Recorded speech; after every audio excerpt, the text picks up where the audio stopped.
Welcome to the I Saved You, Now Do the Dishes podcast. I'm author and speaker Carrie Severson. In each episode, I'll share stories and tips from my experience with caregiving and advocacy through my husband's cancer journey. Hi, welcome back to the I Saved You, Now Do the Dishes podcast. This is actually my third time trying to record this because I'm super all over the place today. So bear with me. I'm sorry if I bounce all over the place.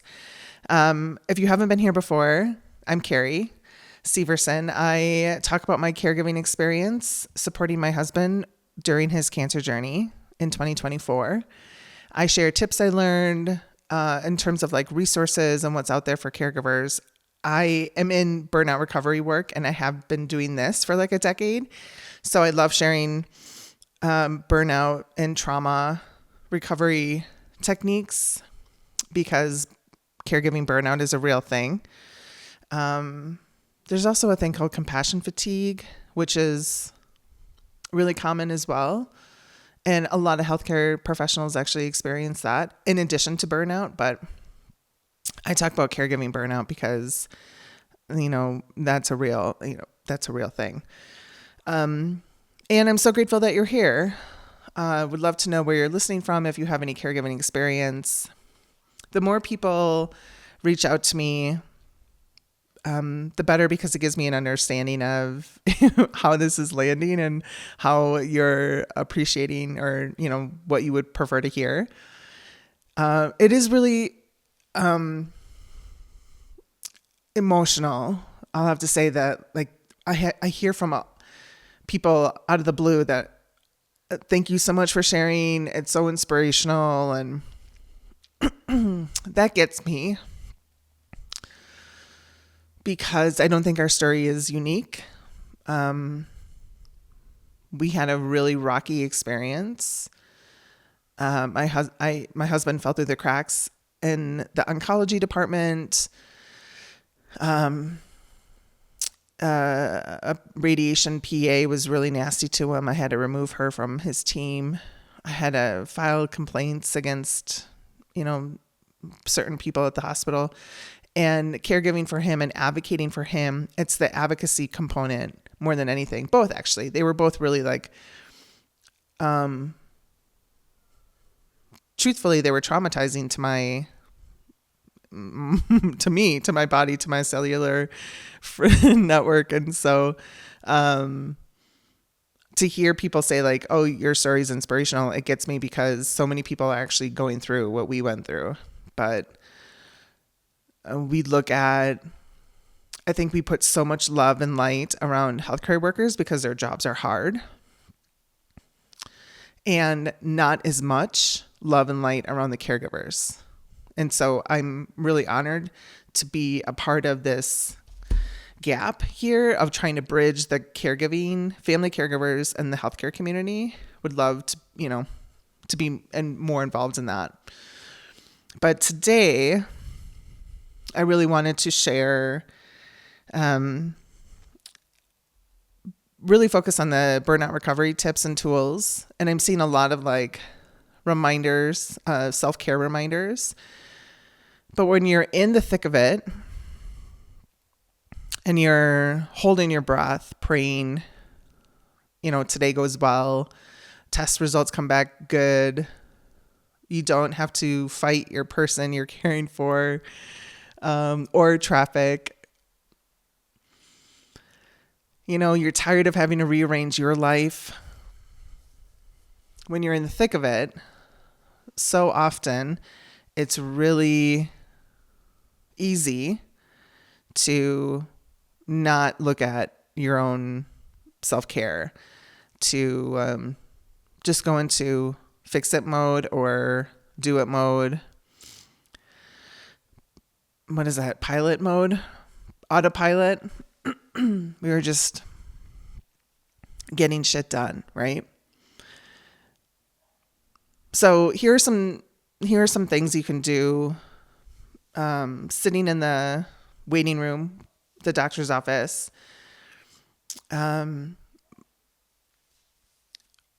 that are, obviously accessible, really easy. Do them for a couple of minutes at a time. One of the breathing techniques that has been around forever is box breathing, right? You're exhaling for 4 counts, you're holding for 4 counts, you're inhaling for 4 counts, you're holding for 4 counts. I do that, but I add, as I'm exhaling, I add an audible sigh, that noise you make in yoga. And if you're really good at it, you're the person in the yoga class where everyone's like, you know what, dude, be quiet, like it audible. So as you're holding your breath, as you exhale, let it all out. I swear your belly will release. You're able to get a little bit more air in the next time you do it. And you have to do this like 6, 7, 8 times around. People think that, oh, it didn't work for me. If you're doing it once and you expect your body to shift like that, yeah, it might not work. But doing it a number of times, moving it into, 2 or 3 minutes, it'll work. Box breathing is the technique taught to the Navy SEALs. It'll work. I love adding the audible sigh though, because this is different than box breathing. The sigh with sound is a bonus to the box breathing because I'm engaging my vagus nerve, I'm vibrating my vagus nerve, I'm stimulating my vagus nerve, which just adds to the experience. But if you want to do that separately, go outside, let it out. Singing, sighing with sound, all of those pieces that activate the vagus nerve on the side of your neck tells your brain to tell your body that you are not in fight or flight, but you are in fact in relaxation. It is kind of the key to moving out of burnout. It's really important. But other really big things, and so obviously free, right? Like you can do those sitting in the waiting room instead of reaching for your phone or scrolling. Take 3 to 5 minutes to remind your cellular system that you're actually not being chased by a tiger, that it is okay to relax. I love it. One of my other favorite techniques is called emotional frequency technique. It's called tapping, where you're tapping on various meridian points on your body, and you're saying certain things as you're tapping. There's this great YouTube channel called Tapping with Brad Yates. I think Tapping with Brad, maybe. He's got a number of videos. I turn to him. Some of his scripts are like 4 minutes long, but the idea is that you're starting with tapping on the side of your hand and you're acknowledging where you are. And you're saying something like, even though I'm crazy stressed, I still love and accept myself. Even though I'm so tired of this schedule, I love and accept myself. Even though I have no idea what's going to happen with my loved one or our life together, I love and accept myself. Even though I'm totally freaked out, I love and accept myself. Even though I have guilt over being stressed, I love and accept myself. Even though I have anger built up inside me, I'm totally okay with loving and accepting myself at the same time. And then as you move around your body, you're acknowledging the fact that it's okay to let all this emotion go. So you're starting above your eye. I love and accept myself. You're moving over to the side of your eye. All this stress, all this anger underneath your eye, I'm totally letting it go right now. Underneath your nose, I'm absolutely letting this go. Underneath your mouth, it's no longer serving me, and I'm free to let it go. Your collarbone, all this trauma stored in my body. Underneath your armpit, I don't want to carry it anymore. On the top of your head, I'm letting this go now. It's safe for me to let this go.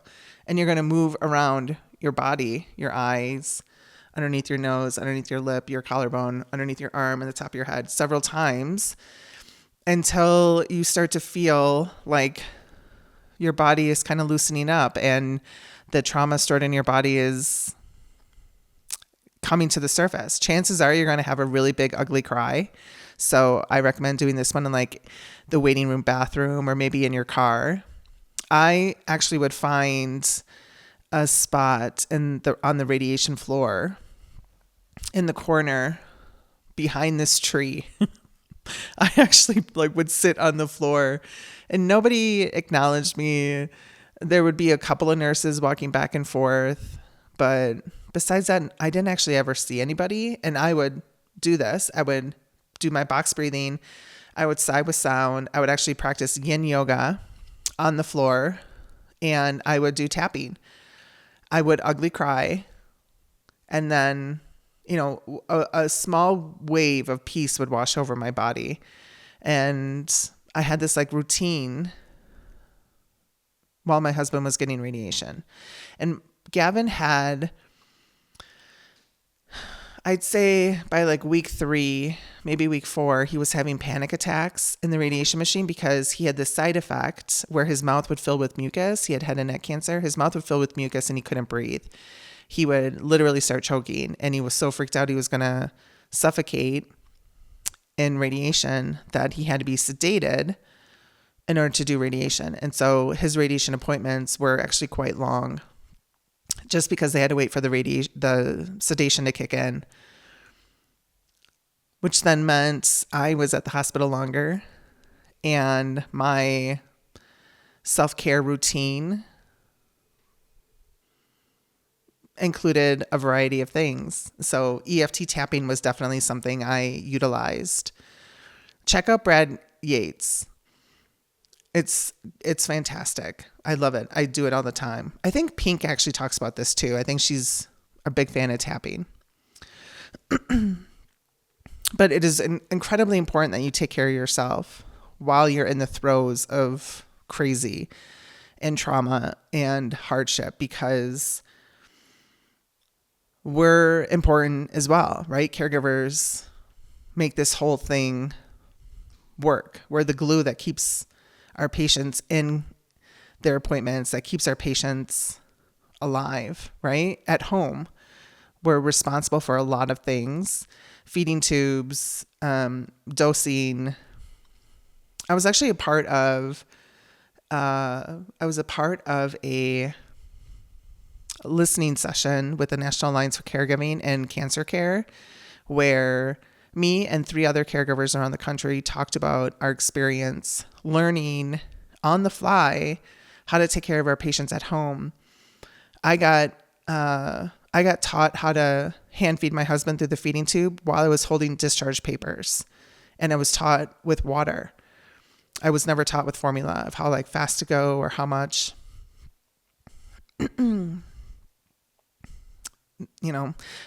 But I've met some caregivers who had to change out, massive bandages and much harder things than a feeding tube. But it's important that we take care of ourselves because we're at risk for high blood pressure, increased heart rates, right? And hypertension. Cholesterol, our cortisol levels will skyrocket during this experience. It's important that we take care of ourselves. Something that I've noticed in my area, I live in the Phoenix area, are the self-driving cars. And when Gavin was done with cancer treatment, we actually got a letter asking us if we had trouble making appointments due to transportation issues. Well, we lived on the west side of town and we would have to fight traffic every morning to get to the hospital. And so if they scheduled us for an early morning appointment, it wasn't going to work. So I would have to rearrange our schedule so that we were on the tail end of traffic. But from a transportation perspective, me or my parents took that on. But there's so many additional resources now, and it's only been a couple of years. So a lot of hospitals have partnered with self-driving companies, self-driving car companies, technology, computerized car companies. If you're okay with that, I would ask the hospital if those are resources are available. And I've talked to a number of caregivers around the country who have been able to utilize volunteers at the hospital who are willing to drive to and from, to make sure that you are making appointments. So if you're looking for a little relief in the daily struggle of, the responsibilities and the ongoing heaviness of what it is day to day to take care of somebody moving to and from appointments and such, ask your hospital network, ask your medical center if there are self-driving car opportunities, resources, or if there are driving volunteers that you can utilize. Chances are you're able to get some respite care to and from appointments. There are a lot of additional resources out there, but what I really wanted to focus on today was reminding you that you're important, that in between those meetings, while you're literally waiting, to utilize that time to take care of yourself. Carve out 10 minutes if you can. Run a couple breathing exercises. Check out Brad Yates, Tapping with Brad on YouTube. Remember, sign with sound, breathing with emphasis and vibration, getting your vagus nerve stimulated will absolutely reset your nervous system to remind your brain that you are not in fight or flight, that you are in fact in relaxation. Your body will follow, and doing this on a repetitive schedule for yourself will absolutely support you through this. I hope that helps. I'm sending you a lot of love. Always remember, it's okay to have somebody else do the dishes. I love you.